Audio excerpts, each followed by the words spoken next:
All right. Let's pick up where we left off last time. We're talking about hydration of alkene reactions, reactions where we're adding the equivalent of a water molecule to our carbon-carbon double bond, creating an alcohol product. That's the topic of this particular chapter. We can see that I added an OH group to this carbon here, to my more substituted carbon. Importantly, what else got added on in this reaction, specifically looking at this terminal carbon here? If we compare from the left to the right, what other new bond do I have? How many hydrogens are there on this carbon? 2. And how many hydrogens are there on this carbon? 3, right? So we want to be good with our bond line structures of filling in with our mind's eye those hydrogens so we can see when we have new carbon-hydrogen bonds, as in this case here. So it's obvious this OH group is jumping out at us, but we've also added a hydrogen onto that terminal carbon. And when we looked at our reaction mechanism, this explained why that hydroxyl group went onto that more substituted carbon, because this first step here forms a carbocation intermediate, right? And that carbocation is more stable on that more substituted carbon. Our nucleophile water is going to be attacking that electrophilic carbocation. And then we get to this product here, where we're really close to our alcohol product, or rather this intermediate here, where we're really close to our alcohol product, but we have this extra hydrogen on there. So we have to deprotonate that intermediate. And we use this as an opportunity to talk about these conditions for our reaction mechanism, which we'll see kind of over and over again in this course. The second half is very reaction mechanism heavy. When we have acidic conditions, we can't have any strong bases in there. So I couldn't use hydroxide to do my deprotonating. Instead, my base that I'm going to have to use is a weak base like water. So that's why water is going to be doing that deprotonation. All right, we can also sort of see this now reforms that hydronium ion, our acid catalyst, which is good because catalysts shouldn't be consumed in our reaction. Cool. So then we get our alcohol product here. All right, and again, we're going to make a point that this particular alcohol, that OH group, was on that more substituted carbon, what we call a Markovnikov reaction.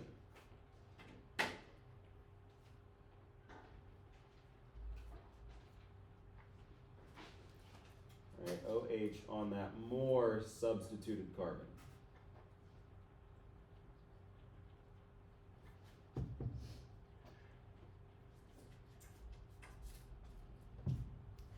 Okay, and again, why is this reaction Markovnikov? Because of that carbocation intermediate, that carbocation that wants to form on that more substituted carbon. Cool, and we said we were going to summarize all this on this reaction wheel here, but I used a specific alkene in my reaction wheel. So let's do our mechanism here using that particular alkene.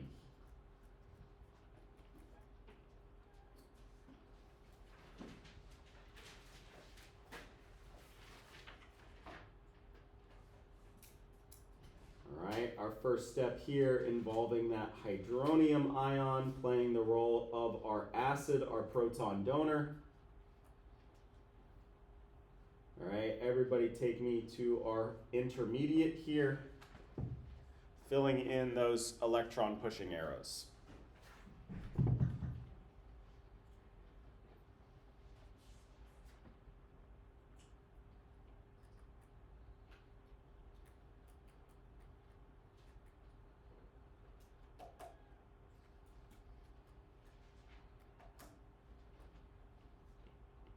We have that carbocation intermediate.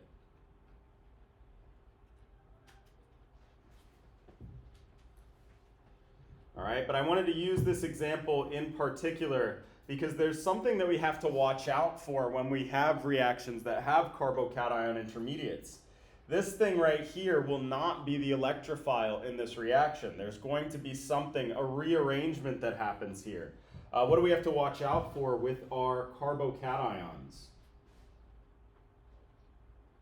Why wouldn't this thing here be my electrophile, this particular carbon? It's located right next door to this more substituted carbon.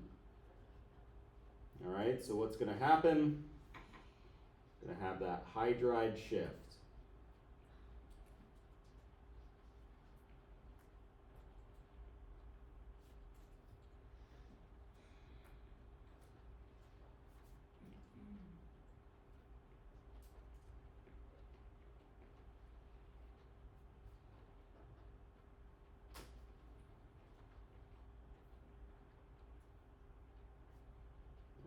so my electrophilic site in this molecule will not be that carbon that was originally about that carbon-carbon double bond, because when we have carbocation intermediates, we have to watch out for the possibility of these hydride shifts, and so that's exactly what's going to occur here. So this will be the electrophilic site in this molecule. So now if we take our alcohol, I'm sorry, not our alcohol, our water molecule, our nucleophile for this reaction, everybody's going to take a second and finish off this mechanism for me.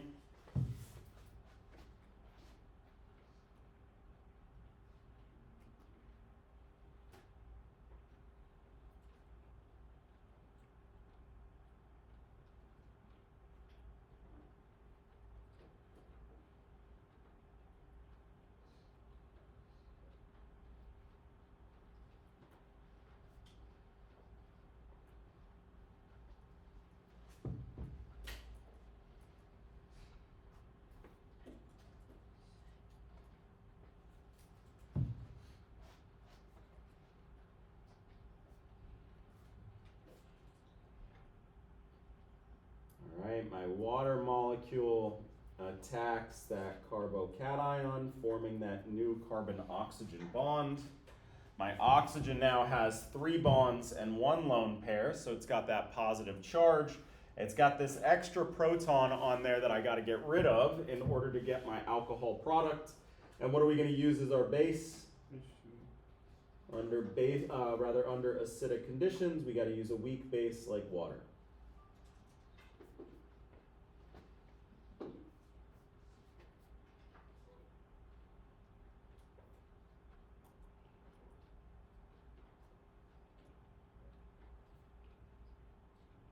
Whoops, I never showed my first arrow.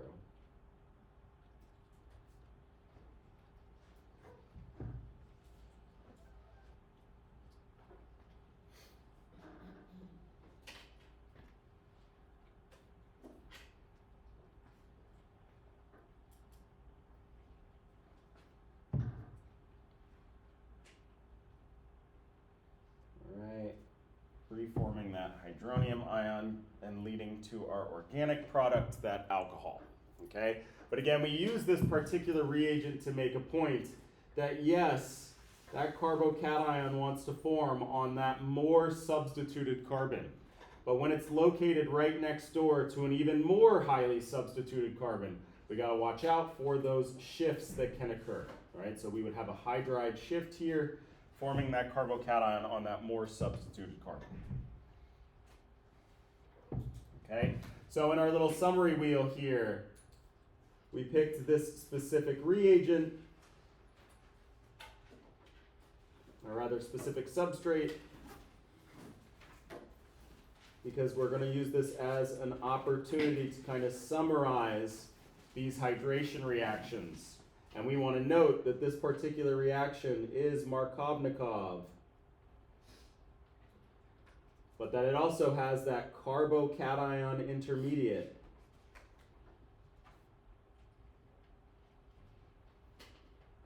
Which means we have to watch out for those shifts.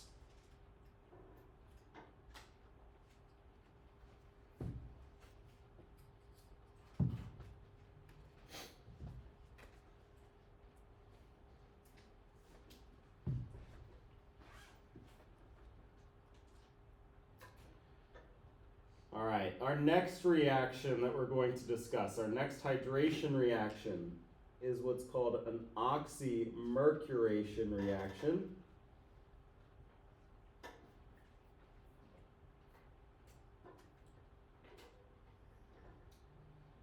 It uses mercury acetate and water with a second step using sodium borohydride, which we'll actually talk a lot about towards the end of today's lecture. All right, this is not a reaction that we're going to have a mechanism for, so we learned quite a bit about these acid catalyzed hydrations, right? We went as far as to learn the reaction mechanism, how these reactions occur on the step-by-step basis. For these oxymercuration reactions, we're not going to have a mechanism for it, but we are going to note that these are also these Markovnikov reactions. but their intermediate is completely different. There is no carbocation intermediate, so we can just note we don't have any shifts to worry about. So then, given that this is a Markovnikov reaction, but we don't have any hydride shifts, everybody's going to take a second and draw me the product of this reaction, given our starting alkene here.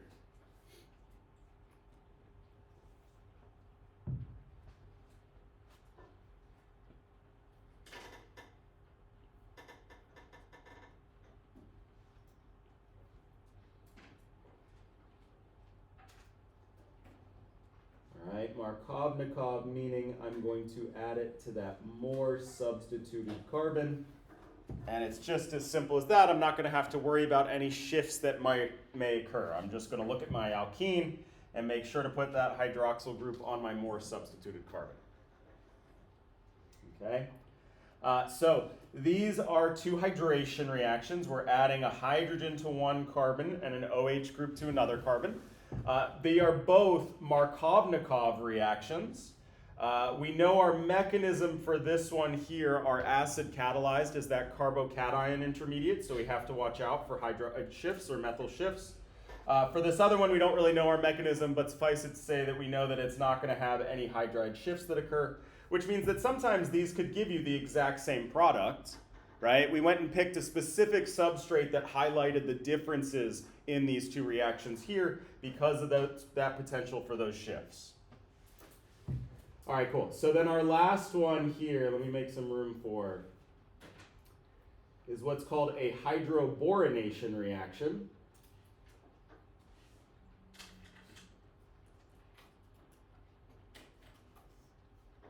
All right, that uses what's called borane, BH3, in a specific solvent, tetrahydrofuran.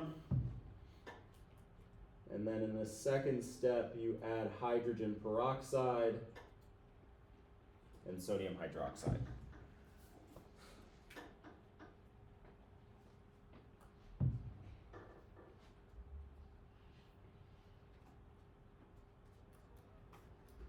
Okay, and we're going to note that unlike our other two hydration reactions, this one is actually what's called anti-Markovnikov.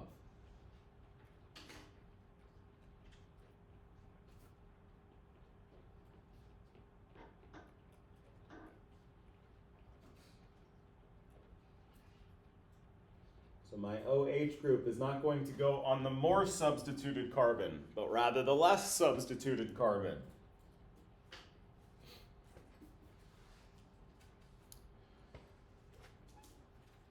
All right, so we have our substrate here, our alkene.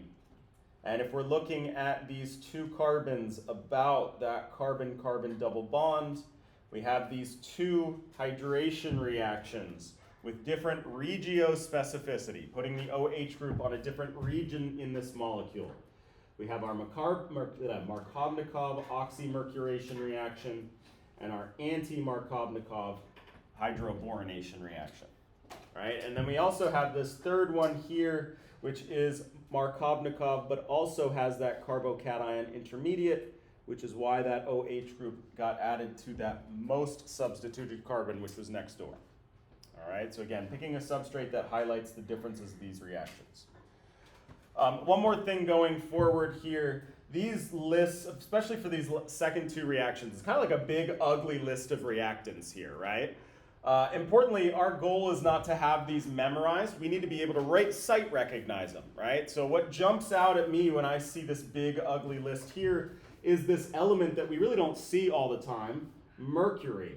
Right? The fact that that mercury's in there is what's making my brain jump to oxymercuration reaction. Likewise, if we look at our other reaction, this one here uses this element we really just don't see very often in organic chemistry, boron. So that's what's making me think that hydroboronation reaction.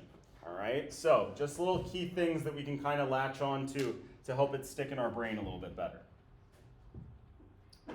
Cool. All right, so hydration reactions, these are ways that we can create alcohols, right? Alcohols being the star of this particular chapter. We're going to move on to a new class of reactions. we're going to talk about oxidation reduction reactions.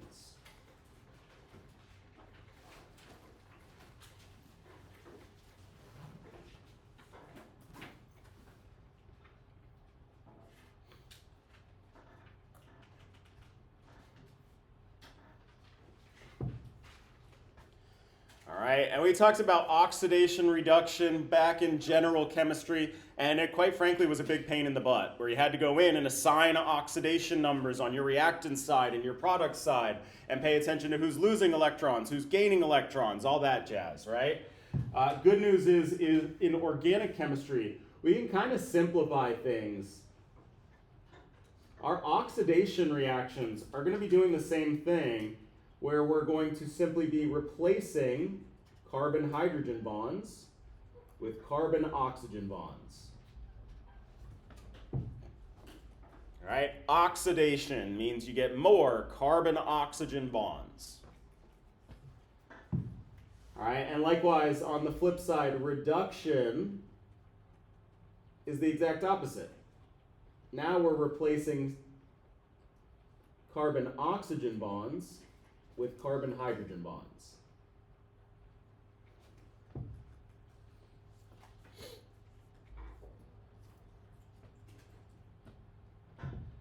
Right, we already talked about oxidation at that benzylic position where we were creating those carbon-oxygen bonds, making that carboxylic acid.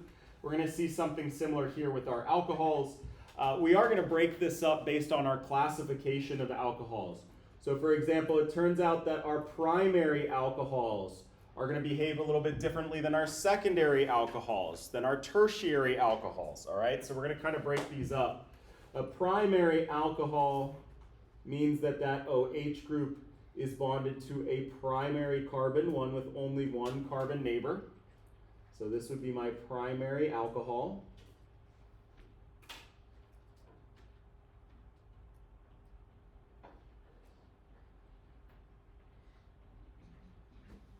All right, and if I do my oxidation reaction,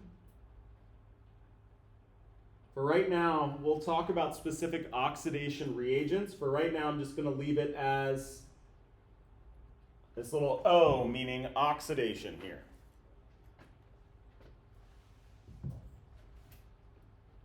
All right, and if I'm going to take my primary alcohol and oxidize it here, I'm going to take that carbon-hydrogen bond and replace it with a carbon-oxygen bond. So now my carbon's double bonded to my oxygen, right? A carbonyl group.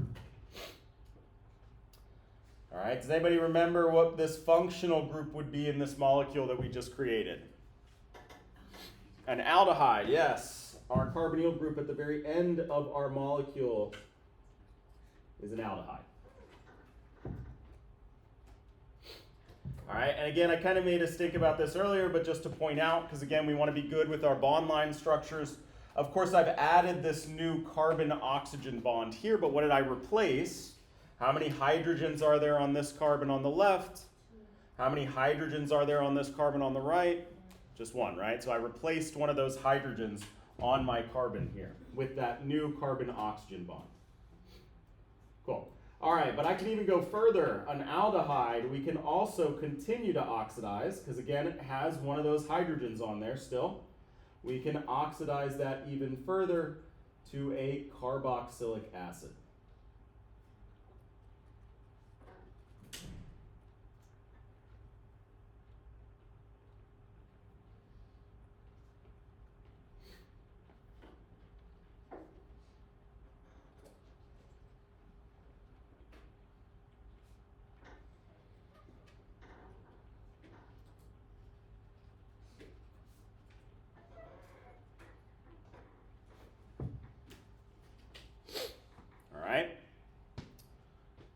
Cool, so now we're going to look at a secondary alcohol.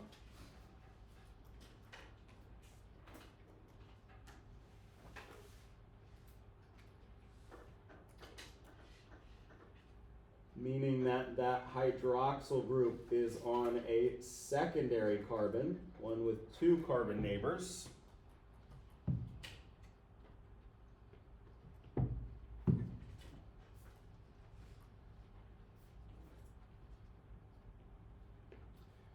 and given what we've discussed about oxidation,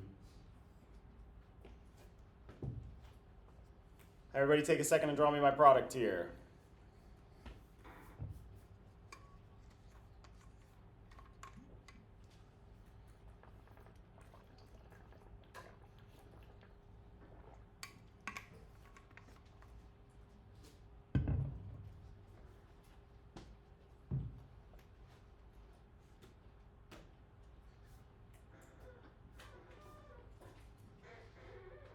All right, we again get that carbon-oxygen double bond. Again, we've replaced the hydrogen, the implied hydrogen on my carbon of my alcohol. We've replaced that with a new carbon-oxygen bond. And this makes what functional group here? This is a ketone. All right, it drives me a little nuts that they broke this up into two different functional groups because they behave the exact same pretty much. But there's some historical reasons why they did it. We'll talk about that when we get there. But anyways, when that carbonyl group is at the end of a molecule, a terminal carbonyl group, it's an aldehyde. If it's in the middle of the molecule, it's a ketone. All right, now, like we said, oxidation, we're going to be replacing our carbon-hydrogen bonds with carbon-oxygen bonds. Well, I don't have any more carbon-hydrogen bonds to replace in my ketone here. So when we get to that ketone step, we're stuck. We cannot further oxidize a ketone, all right? We can oxidize our secondary alcohol to a ketone, but now we don't have any more carbon-hydrogen bonds, so we're stuck there. All right, and then by that same logic, what about our tertiary alcohols? Let's put down an example of a tertiary alcohol.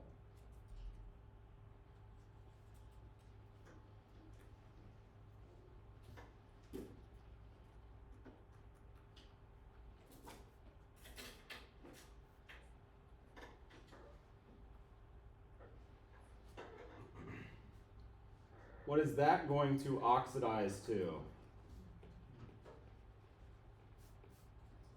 Do I have any carbon-hydrogen bonds to replace? No, so I'm stuck right off the bat with that tertiary alcohol. We cannot have any oxidation of that tertiary alcohol.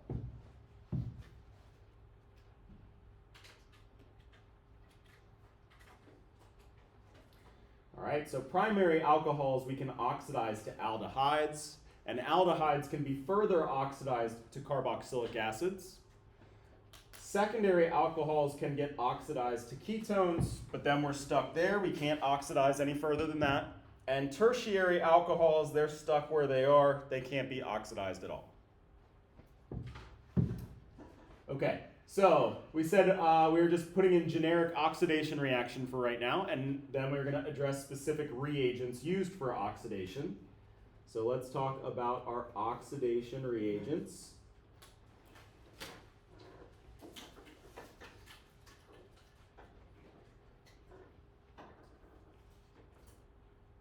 All right, and these oxidation reagents, we're going to lump them into two categories. Our strong oxidizers and our weak oxidizers.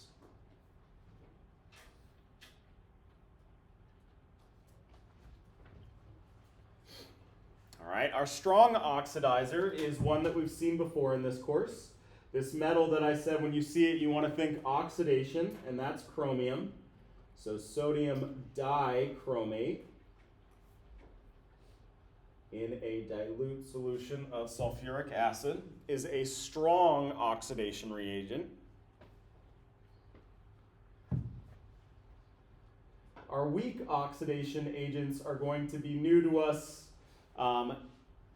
There's going to be two that I'm going to introduce in this course. One of them you see in a lot of textbooks, PCC.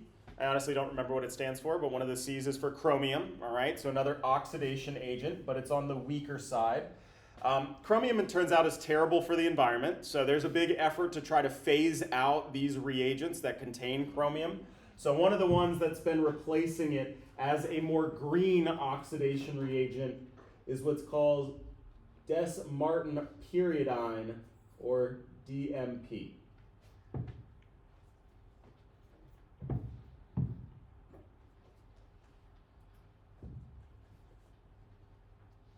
Okay? So we put these into these two buckets here. They're both oxidation agents. They will cause oxidation reactions, but one of them's a strong oxidation agent. The other ones are weak oxidation agents. So what's the difference here? Okay. So my strong oxidation agent, my sodium, what the hell is it? Dichromate, holy cow. Sodium dichromate.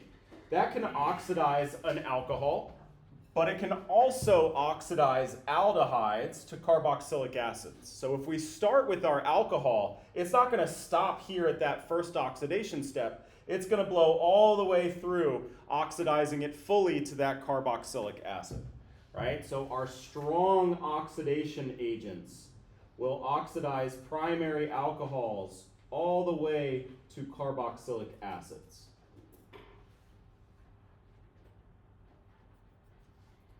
Right? And that's because they don't stop at that aldehyde step. They are able to oxidize aldehydes to carboxylic acids as well.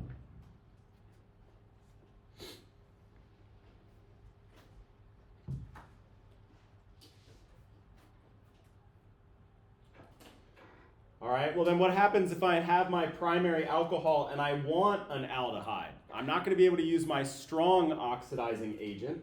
But that's what our weak oxidizing agents can do. If we started with that primary alcohol, we could oxidize it to an alcohol and then stop there using one of our weak oxidation agents.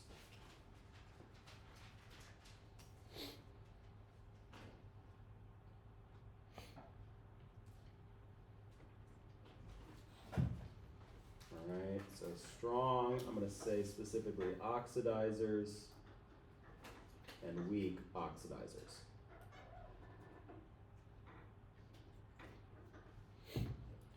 All right, with secondary alcohols, I don't really have the same problem of being able to oxidize a ketone.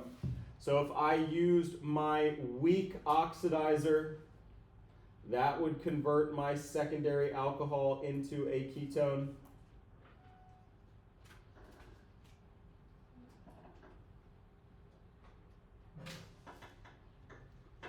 But I'm not really worried about that extra step occurring, so I could have also used my strong oxidizer, and I would get the exact same product.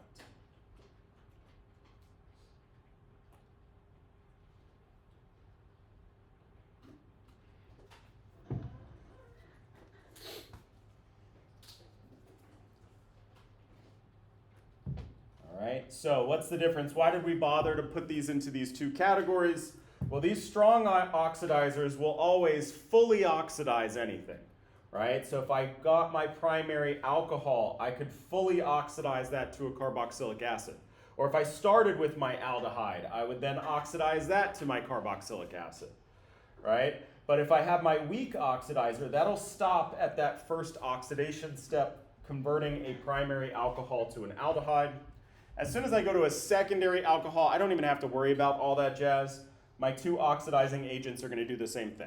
They're both going to convert that secondary alcohol into a ketone. Okay, so if primary alcohol if oxidations were creating more carbon-oxygen bonds, we said that reduction reactions are going the opposite way.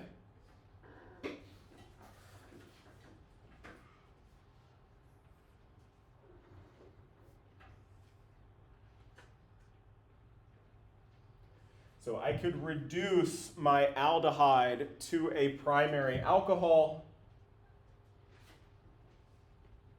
okay, or I could reduce my carboxylic acid to an aldehyde and then to a primary alcohol. Likewise, if I had a ketone, I would reduce that ketone in order to create my secondary alcohol. Right? So reduction reactions are now going the opposite direction.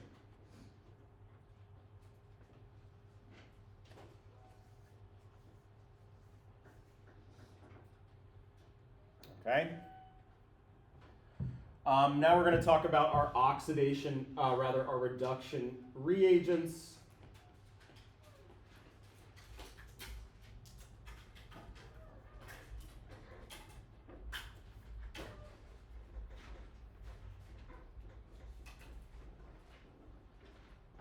All right, and again, we're going to have these two buckets for our strong and our weak reduction reagents. All right, our strong reduction reagent is lithium aluminum hydride, followed up by either a dilute acid or water. Either one works.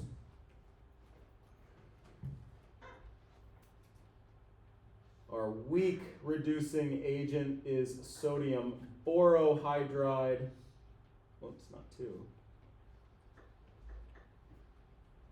And again, there's that same second step.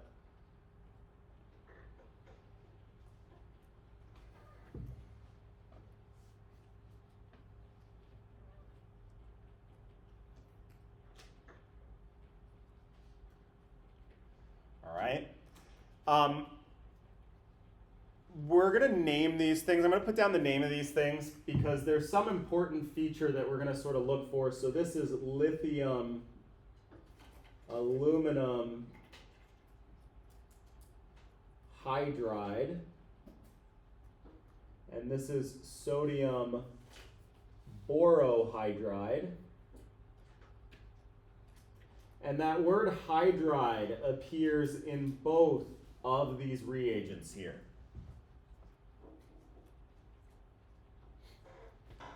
All right, and this is a key insight into what's actually going on in these reactions.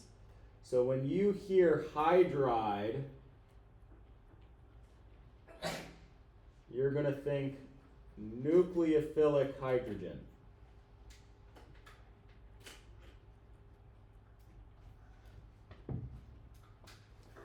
All right, and I know I just heard the collective gasp from everybody that is just so blown away by this idea of hydrogen playing the role of a nucleophile in a reaction, right? That never happens. Hydrogen's always accepting pairs of electrons, not donating pairs of electrons. So that's something that's very bizarre about these reagents. A very defining feature is that we're going to have a hydrogen playing the role of a nucleophile in these reactions. All right. Unlike our oxidation reagents, where we just need to be able to spot recognize these and know that they're doing these oxidation reactions, for our reduction reagents, we're actually going to look at our reaction mechanism. All right. So reduction of aldehydes and ketones.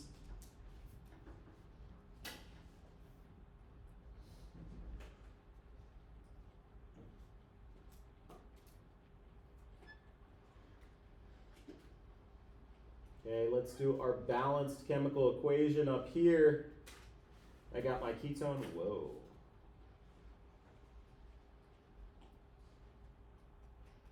I'm going to add that sodium borohydride. I'll pick one. We'll do the dilute acid. And our product will be, of course, that reduction reaction product, that's secondary alcohol.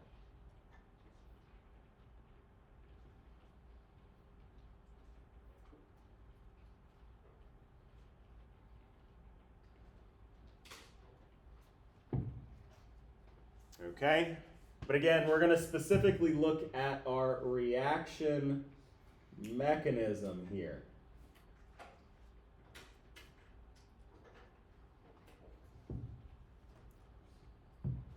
All right, so starting out with our ketone, I'm going to need to draw the Lewis structure of my sodium borohydride. What do we think the sodium's doing for us in this reaction? Nothing, right? Sodium's never doing anything. So you can cross it out and replace it with a minus sign. Really, it's that borohydride that we're going to be looking at. Borohydride is just your boron single bonded to 4 hydrogens. All right, because it's the counter ion to that sodium. It's got this net negative charge.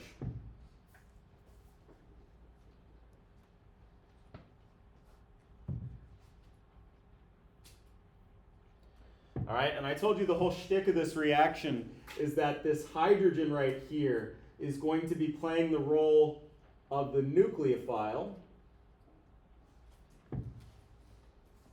So what does that mean about our ketone? What role is it going to be playing? The electrophile. And I want everybody to look carefully at this ketone and figure out specifically which site is going to be our electrophilic site, which atom is going to be accepting a pair of electrons here. We got any guess? What is our feature of electrophiles? Electron rich or electron poor?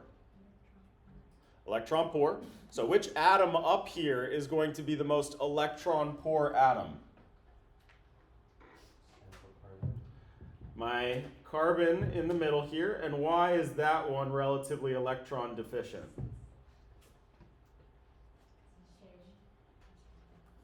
Yeah, because what do we know about the electronegativity of oxygen compared to carbon? Right? This is a very polar bond where that oxygen is pulling electron density onto itself. So yes, what we have here is our electrophilic carbonyl carbon. And we're going to talk a lot about carbonyl-containing functional groups. And you're going to hear me say this phrase 1,000,000 times this semester. Electrophilic carbonyl carbon. We want to get that drilled into our head. These carbonyl groups are often playing the role of electrophiles. This carbon is very good at accepting electrons. All right, we're going to see this over and over and over again. Okay, so let's do our reaction mechanism. I'm going to have my nucleophile attack my electrophile. But what's wrong with this arrow that I just drew in here? I broke one of my big rules about drawing electron-pushing arrows here. Two rules, actually. First of all, looking at the base of that arrow, what's wrong? It's not coming from a pair of electrons, right? We have to start the base of our arrow at a pair of electrons. I'm not starting it at a pair of electrons here. So importantly, to do my mechanism correctly, I have to start it at this bond. That's the pair of electrons that hydrogen has. Hydrogen never has lone pairs. It's that pair of electrons there. And then looking at this atom here, I can't stop here. What's also illegal about this mechanism? My octet rule. I'm adding too many bonds to that carbon. So the other thing that makes these carbonyl groups such good electrophiles, good at accepting electron pairs, is that they have this built-in leaving group pair of electrons that can make it so my carbonyl carbon never has to break its octet, right? My carbonyl carbon didn't break its octet at all when accepting that pair of electrons from that nucleophile. That's a big deal. That makes a good electrophile, right? It's nice and happy. All right, cool. So then everybody's going to take a second and draw me my intermediate based on those two steps. Okay, we can just note we have that BH3 that gets spit out.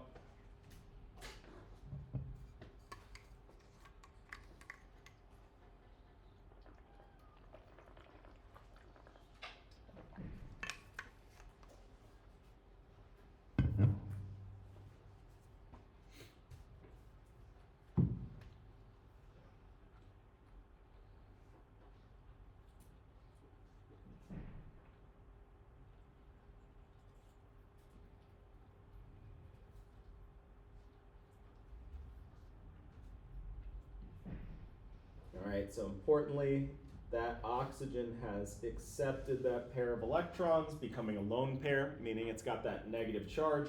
I could show my new carbon-hydrogen bond as well, or we could just leave it implied. Might want to note here, just for clarity, that we formed that new carbon-hydrogen bond. So at this point, this thing is stuck until we move on to the next step in our reaction, which is adding that dilute acid, some hydronium ions in there. So everybody's going to take a second and finish off this reaction mechanism.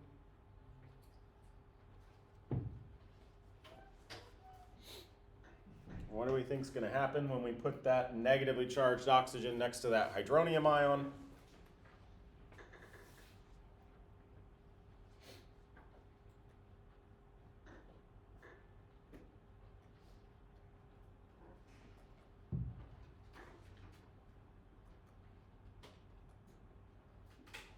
right? Those negatively charged oxygens are good bases, so it's simply going to deprotonate that hydronium, giving us our alcohol product.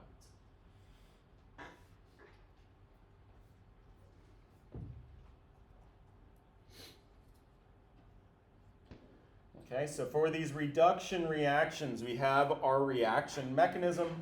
These hydrides have these nucleophilic hydrogens, and they're going to attack these electrophilic carbonyl carbons. All right, and then we have a second step to protonate that oxygen. I'll just note that if you were to use a lithium aluminum hydride instead, all you would do is replace the B with an Al, right? So the aluminum hydride has that central aluminum bonded to 4 hydrogens and that net negative charge. Cool. All right, so then lastly, we lump these into these 2 categories again, strong and weak. So what's the difference? Okay. It turns out that our strong reducing agent can reduce a carboxylic acid all the way to that primary alcohol.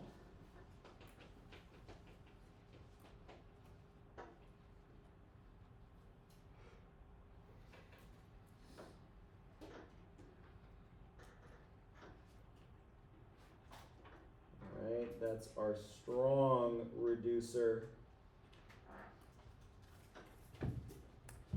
Okay, a little bit different than what we saw before, but for our weak reducer, what's the difference? A weak reducer is because it is unable to reduce a carboxylic acid at all. The only thing that it can reduce are these aldehydes. So a weak reducer here would have to start at the aldehyde in order to create our primary alcohol.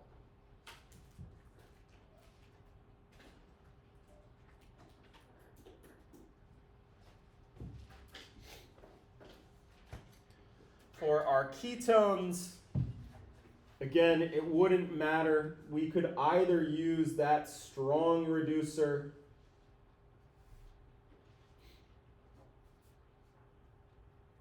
or we could use a weak reducer. Both of them would take us to the same product.